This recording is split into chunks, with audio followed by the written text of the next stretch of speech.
G'day guys, it's Sammy Gordon here from Australian Property Scout. And if you always Wednesdays and your hot tip of the week. And this week's hot tip, what we're talking about is principal and interest versus interest-only loans. It's actually a pretty important one and something that a lot of people get stuck on. Heaps of people were asking me about this, especially in initial strategy sessions, which way to go. They were thinking principal and interest, but in fact, most of the time, I advise people. Now, I've got to say, this is not financial advice, but I suggest to people and we strategize around the fact that going interest only is actually a better path and a better avenue for you to go down.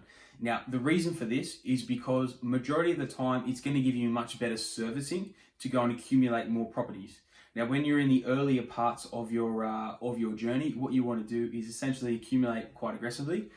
This will allow you to build a portfolio that can ride through a good growth period. If you're going P&I, it's going to limit your servicing and not allow you to go for as many properties.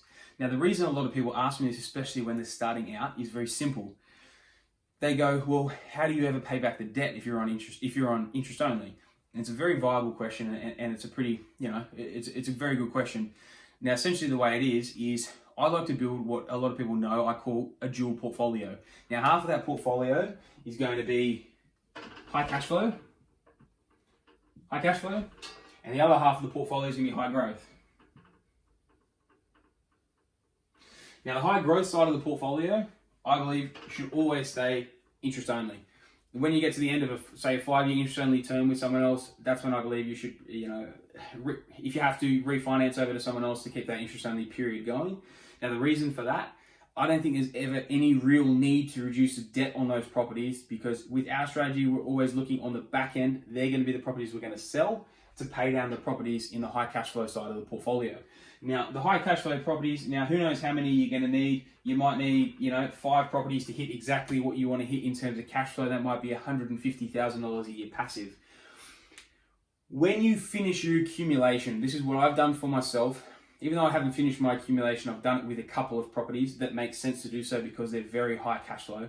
When you hit the back end of your accumulation phase, and you've finished picking up what you want to pick up, you have the back end passive income target hit in terms of income, you could look to roll over one of these high cash flow deals to principal and interest and start slowly paying it off over time. This will essentially start the process of paying one of these properties back and start paying off this side of the portfolio that you intend to hold. But the high growth side, what you essentially want to do, it really will depend how long your game plan is for this. For the young investors out there, you may be looking at a 20-year game plan, which means you're probably going to go through at least 2 cycles before you look to sell anything down. It really depends how aggressively you want to go. I went a little bit more aggressively.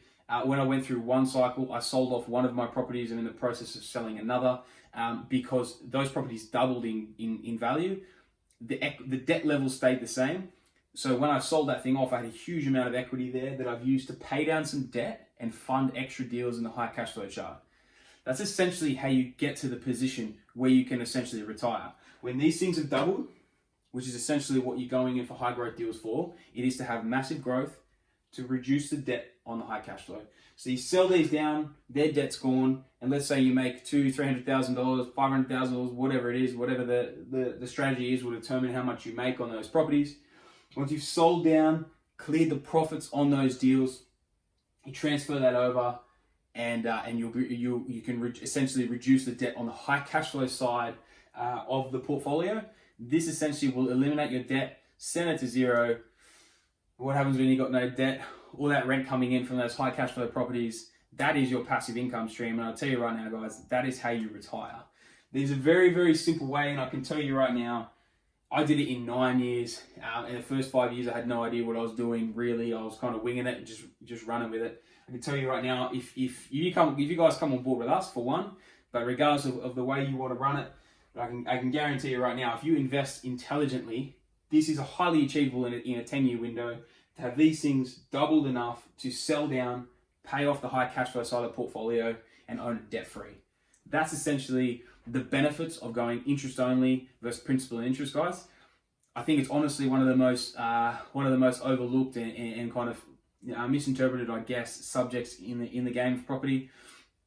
I hope it's helped. If there's anything you guys want to discuss, anything I can help with in terms of maybe high cash flow deals, high growth deals, or you have any questions at all, feel free to send me a private message or send me an email at sam@australianpropertyscout.com.au, and I'll see you guys next week.